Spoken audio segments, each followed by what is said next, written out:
Uh-oh. The last cookie. You can get a new box of cookies in as fast as an hour with Walmart Express Delivery. Are you my guilty self-conscience? No, I'm the voice offering you promo code EXPRESS for free delivery on your first order. Hey, who ate my cookies?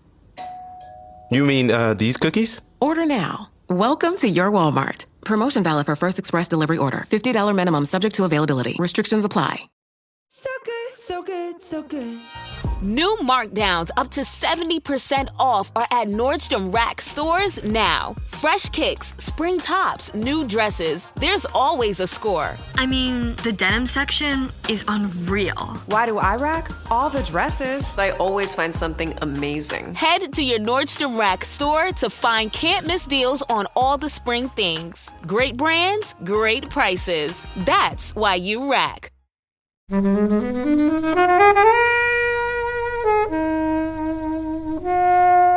I like to start with the positives. I think there's lots of positives in this film. I think Marisa Abela is fantastic in this film. To step into Winehouse's shoes and not completely screw it up is an extraordinary achievement by itself. When you watch the documentary and you see this, it's like it could have been about two completely different people. So I did enjoy it. I think the directing was ugly and the script was poor, and it's not kind of the Amy that I kind of saw in the documentary in those kind of like really candid clips. Hey everyone, welcome to this episode of Flixwatcher podcast. Today I'm joined by Sam. Hello. Hannah. Hiya. And Helen. Hello. And we're going to be talking about Back to Black. Thank you as always to the mighty people for their mighty, mighty tunes, and thanks to Ben from Rocket Audio for editing this podcast and all our other episodes. Please do remember to head over to Spotify and Apple Podcasts and also Pocket Casts and give us a 5-star rating and a glowing review there. Join in the conversation with us on social media, on Twitter, if you want to go there still, Threads, Instagram, Blue Sky, and sorts of TikTok. We haven't quite got that one sorted out yet. Hello film fans, welcome to Flixwatcher Podcast. Our guests today are Hannah and Sam. Over to you please, Sam, to say hello to our listeners and tell them a little bit more about who you are and what you do, please. Hello listeners, my name's Sam Pay. I am an actor and musician. I'm based in South London. I play the accordion, I play the tuba, I make lots of noises all around the place, but I'm probably most known in the podcast world for being the co-host of Song by Song, which was a show all about the music of Tom Waits that myself and Dr. Martin Zoltz-Alstwick hosted for about 8.5 years. Wow. Going through the Gravelly Voice Singers films and songs and associated materials. And you've been on here a couple of times, at least twice before. At least twice. We talked about a few things, me and Martin. I think we were your hosts for your picks for the 300th episode, is that right? I think it was, yeah. So yeah, it's lovely to be back, guys. Thanks for having me. It's always a pleasure. So, are you doing any podcast stuff at the moment? Are you thinking about what the next idea could be? Well, I'm between podcasts at the moment. I remember, Kobe, you once saying that you're always presenting N+1 podcasts. I've zeroed out at the moment while we try. And it takes a lot of work to do a full researched music podcast, and I've been enjoying a bit of time with the family. I've been reading a lot of comics, which is always my delight. But me and Martin continue to talk about various other plans for maybe bringing Song by Song back at some stage. But for the moment, I'm just chilling out, hanging out with you every now and again. It's fine. Lovely. I look forward to hearing what you guys do next. And Helen, when I said N+1 to Helen a couple of weeks ago, you were like, what are you talking about? No, I don't know what you meant by it. I just repeated back what you said to me. You didn't understand either. I just say these things. Hannah, who are you? Hello, everyone. I'm Hannah Wales. I am a film, entertainment, celebrity news journalist in London. I do film reviews for Pearl and Dean, and I also have my own website called Miss Flix, where I do film reviews there as well. When you say Pearl and Dean, how many people go in my head? Everyone. The best Everyone. Show. Yeah, everyone knows the tune. Everyone knows the tune, but I didn't actually know it was a thing, really, until you said you work for them. What do you guys do? What do you guys do at Pearl and Dean? Well, I don't actually know what they do as a company. I just provide them with the reviews. I think they were cinema advertising. They used to sort of appear before films, right? Yeah. But I don't really see that as much anymore. It still happens on some like small scale cinemas, doesn't it? You get occasionally at I think Peckham Plex has it. Oh yeah. Yeah, Very exciting still. Best music. So tell us about your podcast, Hannah. Oh, sorry, I don't have a podcast. It's a blog, Miss Flix. Yeah, I'm more of a written person than a but I'm trying to branch out into the podcast world as well. So yeah, so I'm more of a written review person. Well, you're very welcome. You've chosen Back to Black. Can you first of all tell us why you chose it? And I'll give you 60 seconds in which to give us the synopsis. Well, I chose it because I thought there's plenty to talk about. It was definitely meaty in terms of discussion points. 60-second timer starts now. Okay, Back to Black is the music biopic about Amy Winehouse. It basically covers around 10 years of her life, from around 16, 17 to when she passed away, when she's 27 years old. It follows the same usual beats from, signing to a record label, releasing her first album, meeting her husband, and then the phenomenal sort of international success with her second album, Back to Black. Obviously, there's the more personal side as well, with her addiction to alcohol, drugs, her eating disorder, her violent and volatile relationship. And then, of course, it ends with her passing away, tragically. I think the first question here, guys, is how much were we fans of Amy Winehouse? I'm going to start with you, Helen.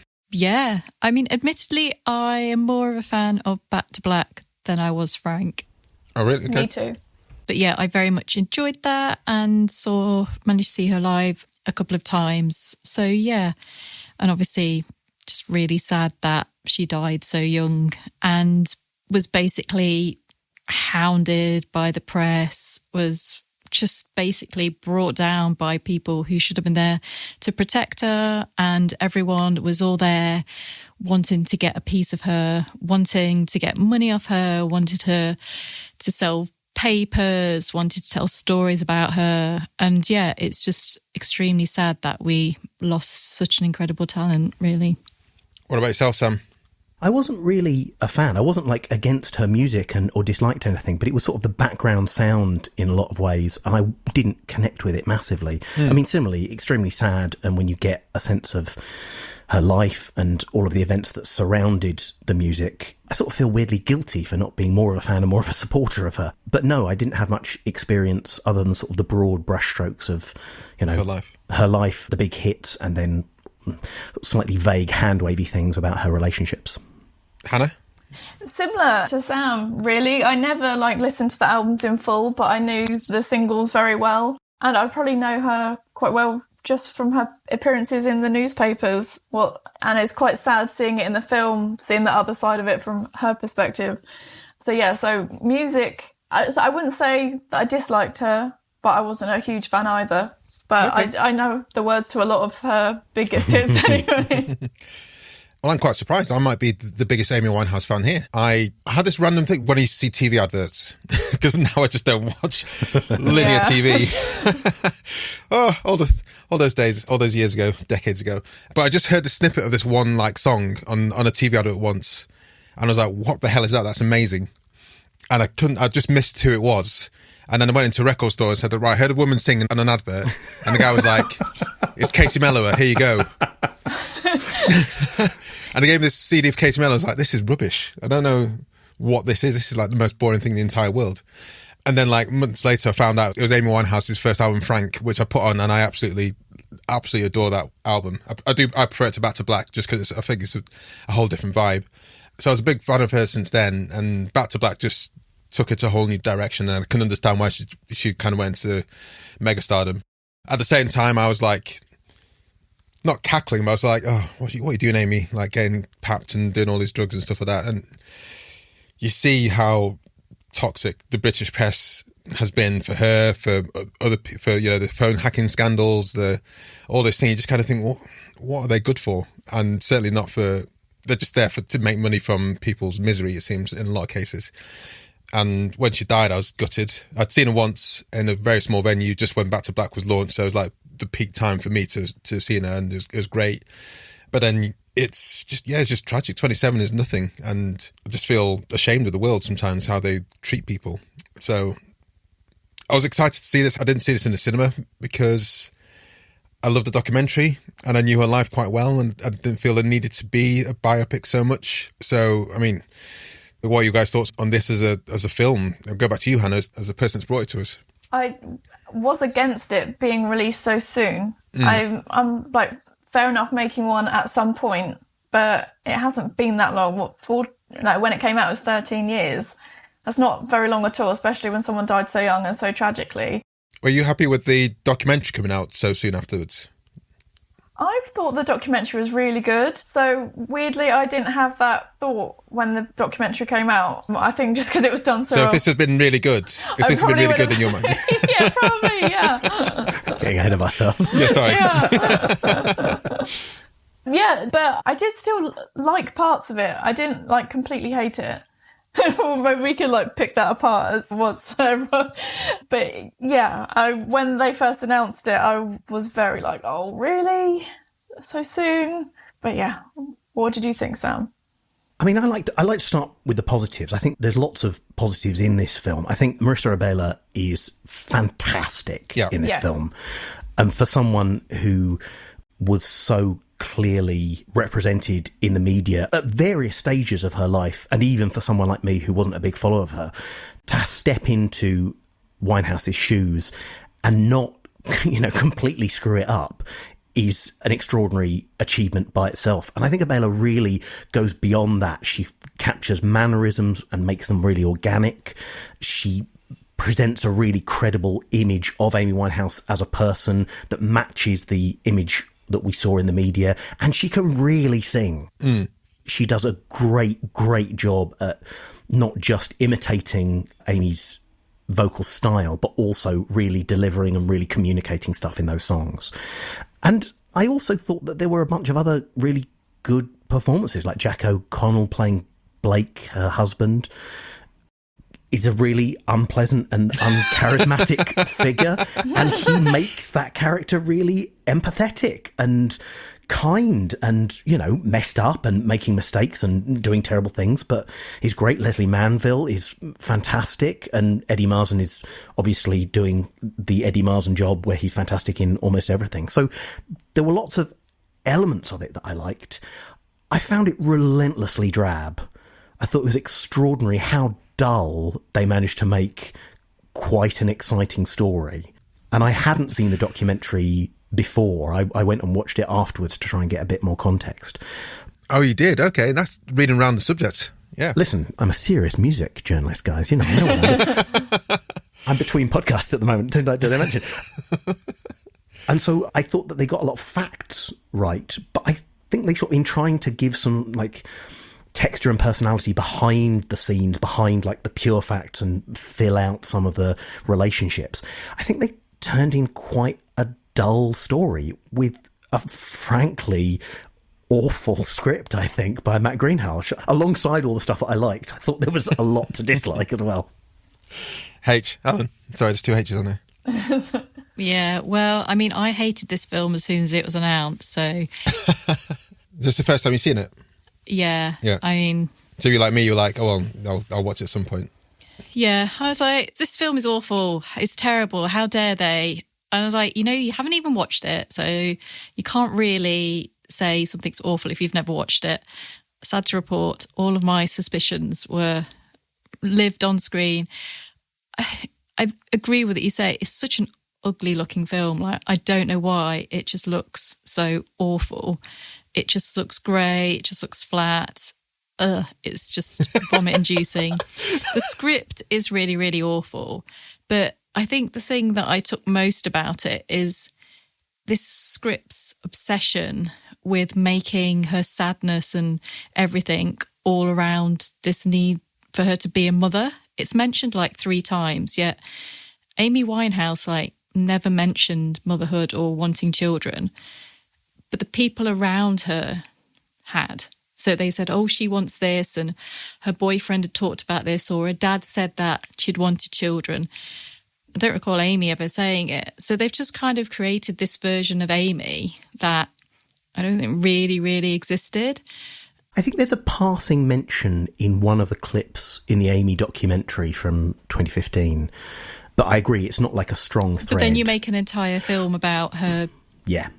sadness around motherhood. So that's not really the Amy. And there's just like lots of bits that are in the documentary that really kind of dig into her addiction and who she was and how that affected her. Like the bit after the Grammys where she says like she couldn't enjoy it because she wasn't high. Yeah. And that could have been included in this story just to kind of give an idea of like where she was and how addiction was affecting her. It's not even in there. And like the people who aren't in this, it's kind of like telling like that. Like Mark Ronson, obviously a major input in her life and a positive thing in her life with the album. He's not even a character in it. He gets a mention once. So it's kind of picked parts of Amy's life in a way that makes her out just to be very kind of like a bit of a bully, very aggressive, not really, it doesn't really dig into kind of what she was doing with music later on, and it doesn't really explore kind of how she was feeling about having to relentlessly tour Back to Black. It just doesn't really, when you watch the documentary and you kind of see this, it's like it could have been about two completely different people. So yeah. Sergeant and Mr. Smith, you're gonna love this house. Bunk beds in a closet? There's no field manual for finding the right home. But when you do, USAA Homeowners Insurance can help protect it the right way. Restrictions apply. This episode is brought to you by Indeed. When your computer breaks, you don't wait for it to magically start working again. You fix the problem. So why wait to hire the people your company desperately needs? Use Indeed's sponsored jobs to hire top talent fast. And even better, you only pay for results. There's no need to wait. Speed up your hiring with a $75 sponsored job credit at Indeed.com/podcast. Terms and conditions apply. I didn't enjoy it. I think the directing was ugly and the script was poor, and I didn't know. Sorry. It's not... Come on, Helen, be honest. Be honest with us. It's not kind of the Amy that I kind of saw in the documentary, in those kind of like really candid clips as well that obviously Asif Kapadia had access to, that we got to see her. That wasn't the Amy in this film. I'm going to echo Sam here, and I think that the performances, the key ones are outstanding. There was a lot of talk when this came out about, is she going to be dubbed over or is she going to sing the music herself? And then it netted out from what I understood at the time. I was like, oh, she sings herself, but she's quite good. I was like, but when I heard this, I was like, she's outstanding. I think this is great. I have no issues with her interpretations, especially because a lot of stuff she's singing live, so it's going to sound different anyway to what's on the album. So for me, it was like, damn, you can sound like that. That's amazing. And Amy's voice is just, I mean, like I said, I heard 30 seconds of a clip and it was just, I don't know for the words, but just the way she was singing, I was like, I need to hear more of that right now. And she had a fantastic voice that really permeates. So hats off to her. And then it just, I'm not as down on it as the rest of you guys, I guess, but I was just like, I think it either needed to be like a mini series or a lot longer, because I think it's trying to pump too many things into it. Yeah. And it kind of just kept jumping from step to step. You're like, hold on, where am I now? Oh, so she didn't like drugs, but now she's on them. No, she didn't like drugs before, now she's like right on crack. I'm not saying we need to see smoke and crack for the first time, but it's still like... Yeah, how do we get there? Yeah, how do we get to that kind of bit? And it didn't seem cohesive enough. And also, the spectre of this amazing Oscar award-winning documentary just that gave her life in so much more detail and depth and personality. It was just never going to compete. I've got some funny feelings, though, about some of the stuff that we're talking about, because obviously it lives in contrast to the fantastic documentary from only 9 years before. Is it 9 years? Shit. Yeah, 2015. And that's hard to step away from. But some of the stuff that, some of my responses and what I'm hearing from you guys sort of feel a little bit unfair to, not this film particularly, but like the genre of music biopics in general. I agree that it felt quick, but it is trying to tell, a short life, but a very full and varied life in a 2-hour runtime. And I think that some of the ideas that you're talking about, Helen, where they're missing things, I think I want to give a slight pass to any film that's trying to catch so many different flavours and get music performances in and have, you know, a love story, or at least trace the journey of that love story clearly, you're going to have to skip some stuff. And while that's not a complete forgiveness, and I do think that the script could have been a lot stronger, I also want to give some ground to go, it's not a documentary. It can't do full justice to all parts of her life. People who are experts and know a lot about Johnny Cash could say the same thing about Walk the Line. Obviously, stuff like Rocket Man takes more liberties, but intentionally takes more liberties. Are we being too harsh, too unfair on this? I think that's part of the challenge here, is that because it's someone we have myself and a lot of people have very close living memory of, and we know the story so in depth in some cases, it's hard not to think why they're telling that side of the things. But I think part of it for me is that you mentioned Rocket Man there. Rocket Man and Bohemian Rhapsody came out in the same year, ostensibly directed by the same person, but one guy's, Dexter Fletcher, had like full reign as to how it was going to make out, and the other guys, he had to kind of follow the previous directors. Sure. Under the grip of Brian May. And I'd see that film, by the way, Under the Grip of Brian May, is a gripping title for a film. Rocket Man is astonishing, and at no point are we talking about this isn't real, but we're talking about the essence of the story, the essence of the person is distilled into this story. And I saw Better Man, the Robbie Williams biopic, and I was like, holy shit, this shouldn't work, but I'm fully like into what's going on here. I feel like there's a lot of it that's captured in the personality of the film. What I'm seeing with the Amy with this Back to Black, I just don't feel there's as much personality in there. It's because she's got no involvement in it. The thing with like Rocket Man and Better Man is that the artists obviously have the benefit of being alive, whereas we've got someone who's been dead for a while and someone is trying to make money off a story that isn't Amy's story. But I think it's the direction side as well, because I mean the scenes in Rocket Man which are purely fantastical and just add to the, you know, when he's singing, I can't remember which song it was, but he's singing as a troubadour in LA and he's floating above the crowd and everything like that, and when him and that guy have sex in the bed, it's all like floating around, and it just looks like it just pulls you in a way which isn't, you know, it gives a different energy to it. Obviously Better Man is a chimp all the way through.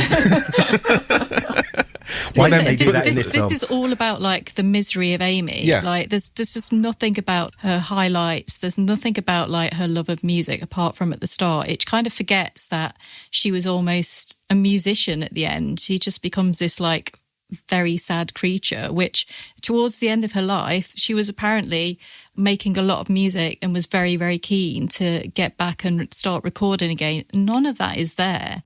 It wants to tell a very sad, pitying story about someone who, frankly, if they were alive, they would rip this to shreds.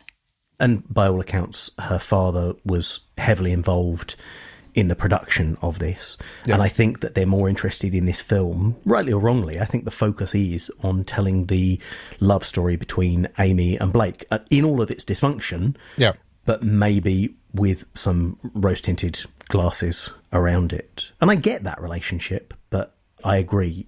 Again, it's just one side of the relationship that's being told, like, because she isn't there to give her side of it. That side of it is basically told from the perspective of men around her. There's an awful lot of quotes that do come from, again, watching it the other way around, seeing the Amy documentary afterwards, I was able to notice that there's a bunch of lines about all sorts of things, but including about Blake, that have been lifted from interviews and fragments of conversation directly into the script. Again, quite badly and quite clunkily, I feel. But I did feel like there's a true thread that was represented from her words, maybe not subtly and maybe not a three-dimensional thing, you know, sound bites rather than the deeper, more three-dimensional emotional connection. But I think that's what this is doing. This is a love story between an incredibly successful musician and her sort of Cockney wide boyfriend. I felt like he came off better than she did, though. Yeah, because he was the one that broke it off, wasn't he? He's like, we can't be together, according to this film. Yeah, and just the conversation that they have when she visits him in prison, and he's like, everyone thinks I got you into hard drugs, and she's like, I didn't do anything you didn't want me to do. So I felt like they tried to absolve him of any responsibility. I don't know how true it was. I'm not saying he was completely to blame for everything. But I do think both him and Mitch come off like saints in comparison to her. I agree. There's that one line where Blake was like, I love drugs. I'm not going to stop doing them. Nah. I was like, come on, mate. Wind it in. One thing I kind of enjoyed, but I think it could have been done better, was I love Camden and lived there for a bit, and I love the fact my son's born, on his birth certificate it says Camden. Okay. And I was like, get in, son. And he could be a Cockney wide boy. Sure. No, he's not going to be a Cockney wide boy. That's not going to happen. But I feel they spent a bit of time there. I was like, oh, that's quite cool. We see bits of Camden, but also it didn't. And Ronnie Scott's, which I love, I think it's a fantastic venue, but could they have done London better? Does it matter?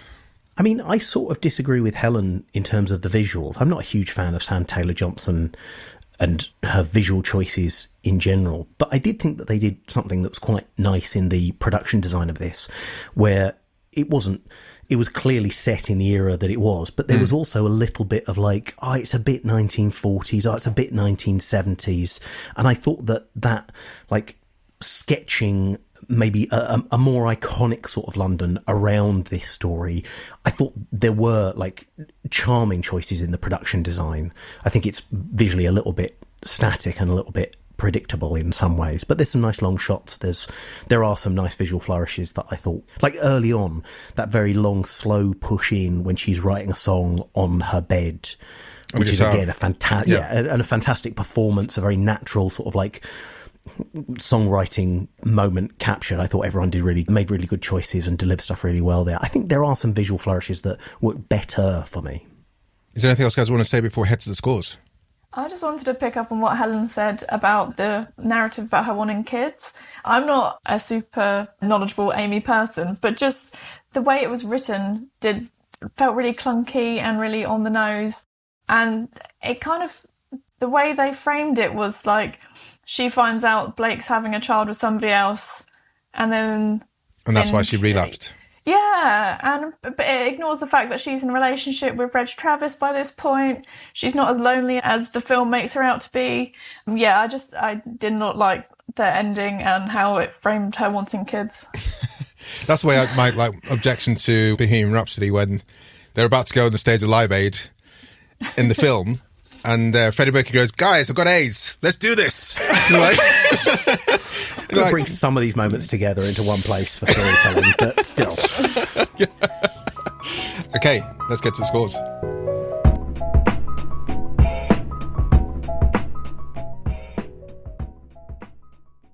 I'm Sam Clements, host of the 90 Minutes or Less Film Festival, another podcast in the Stripped Media family, a podcast that celebrates movies under 90 minutes long. Each episode, I'm joined by a special guest who selects a movie to join our prestigious lineup. Past guests have included fellow Stripped Media family members Martin and Sam from Song by Song, and Kobe from Flixwatcher, and Dave from The Wire Stripped. Search for us now on the app you're currently listening to this podcast, or join us at 90minfilmfest.com. Welcome to our Flixwatcher scores. All of the scores are out of 5. You can have decimal places if you wish. And we'll start with you, please, Hannah, with your recommendability. I'm going to give it 2. I didn't fully dislike it, but I don't know if I would tell people to go out and watch it either. You told us 3 too. And we stayed in as well. Yeah. Stay in and watch it is also an option now. I think it's worth a watch for Marisa's performance. But yeah, I don't think I would be telling everyone to go out and watch it. Sam? I've also gone for 2. And I think a good one of those 2 is for the Marisa Abela performance. It's a disappointing image of Amy Winehouse, and there are much, much better music biopics around. So not one to shout from the rooftops, this one, apparently. Helen? Yeah, I'm in the 2 crowd as well. I mean, go on YouTube and watch some of Amy's live performances ahead of watching this, I think. Yeah, the one I saw just had lots of energy, like, in it, and it's weird that they talked about her being a poor performer on stage. I was like, I never got any of that side of things. But anyway, that's listening out. So was that 2, Helen? Yeah. I'm going to be higher than you guys. I'm going to go for a 3. Look, if you're half interested, it's on Netflix. Put it on. You can kind of zone out a bit and, again, be kind of wowed by the musical prowess. Because I think musically and sonically it was really, really good. Is part of your recommendation that it's on Netflix? Yeah, you got to consider it. I don't know if you know what the remit of this show is, Kobe. They're all on Netflix, aren't they? There's some on there that we don't recommend you watch at all. Okay, fair enough. I just didn't. As one of the pull quotes, guys, it's on Netflix. Yeah, it's on Netflix. So yeah, I mean, have a go. It's an easy watch. Please take everything with a fistful of salt. And yeah, I'm going to stop there. Repeat viewing score, Hannah. I'm going to give this a 1, which might be quite harsh. No, not at all. I have seen it twice, but I only watched it for the purpose of this. I don't think I would actively have watched it again otherwise. I think, just a one and done, really. Sam. Hannah, you're reading my mind. It is also a 1 for me. I think I would have to be hard pushed to go back to this. And if I do want to come back to this story, then, it's going to be for the Asif Kapadia documentary. I'll see this story in a much more entertaining way. So, 1. Helen. Yeah, 1 and done. I like that. I just feel that, I really enjoyed A Complete Unknown, even though it didn't exactly push the boundaries, but it just knew how to tell like a compelling story and use the music really well. I don't even think this really brings in that much of the music. Like, it's kind of there, but it doesn't really drive the plot much. It's kind of like in the background. And I think when you're talking about someone who was this talented and just was so motivated by music, basically music and alcohol really were her two things, yet music kind of is in the background in this. So, yeah, 1 and done. I'm going to put 1 as well. I might watch it at some point, but I can't think when. Small screen score, Hannah. I went for a 3. I've seen it in the cinema and I've seen it now at home. And I don't think you need to see it in the cinema. I think it's absolutely fine to watch Netflix. As you said, the visuals are just sort of normal TV quality visuals, really. So I think TV quality visuals. So I think it's That's the other on the poster as well. It's on Netflix. TV quality.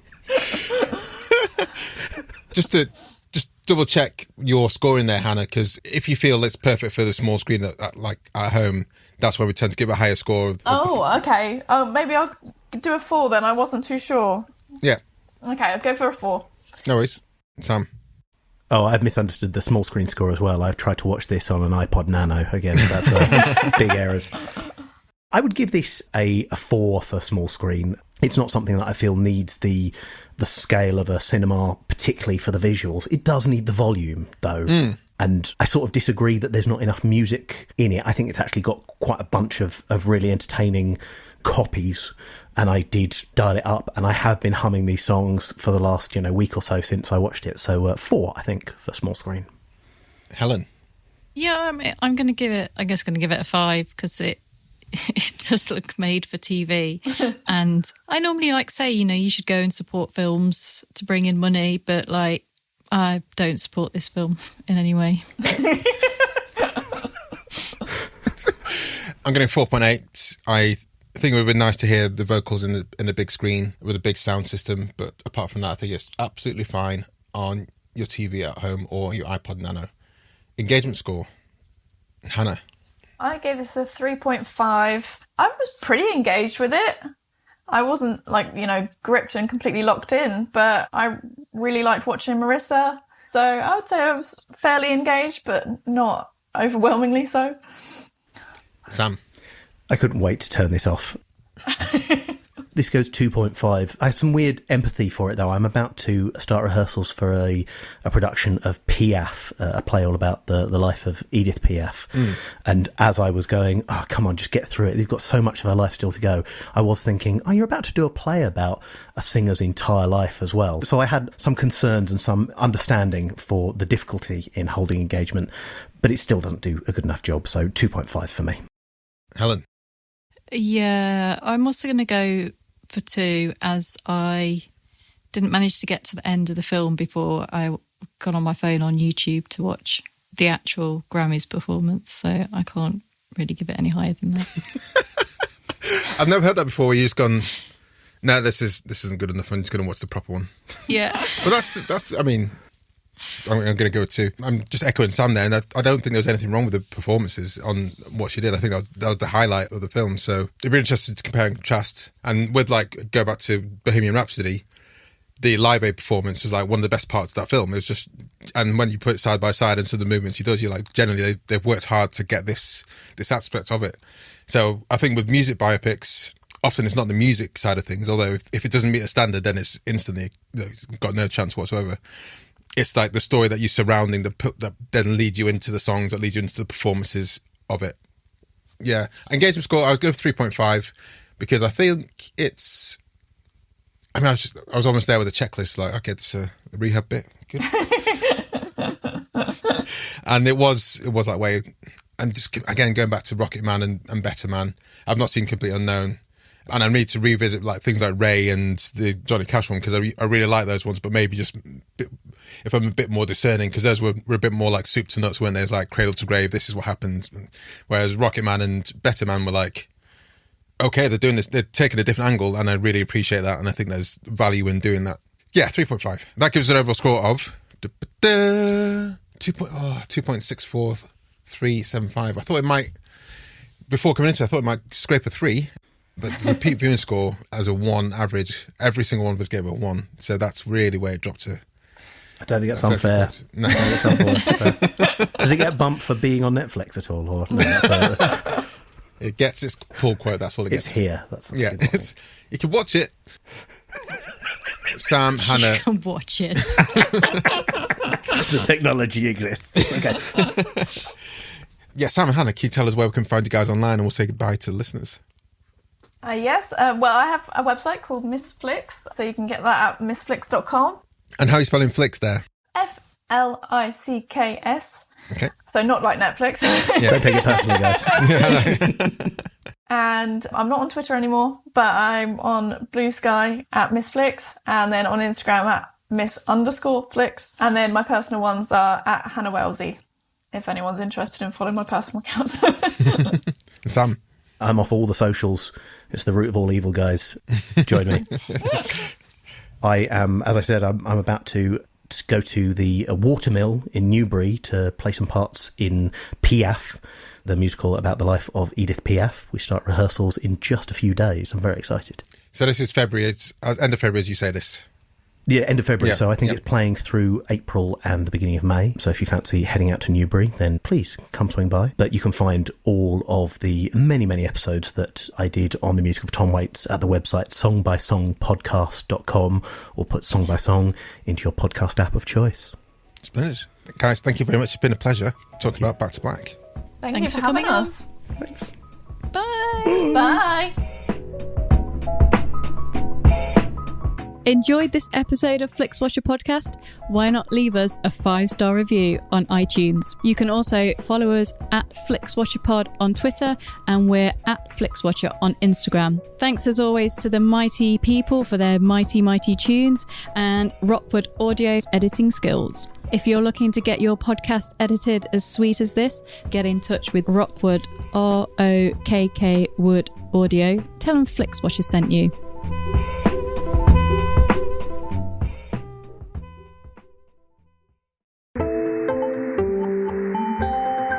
You just heard a Stripped Media production.